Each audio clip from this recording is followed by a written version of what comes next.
So these are great books to learn Arabic writing. It's dotted, so you learn to write and join the dots. Kids like them. They're good for kids. If you want it, you can buy it too.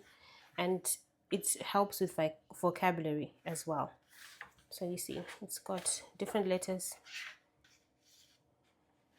So tha, thamaratun, and then there's a tha there.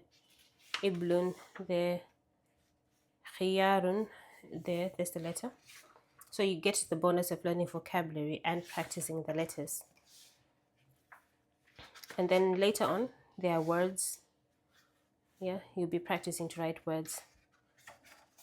So, you know, these are some great books to write. This is book 2. There's a book 1 and a book 3 as well. I don't know if there are further books. But these are books that have been lying around over the years when my children have been learning Arabic. And now that I'm reading Arabic, I'm also going through them to increase my vocabulary.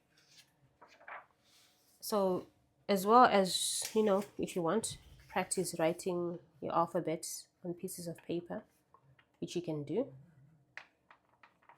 You can use these books if you want. Thanks for watching and see you again soon.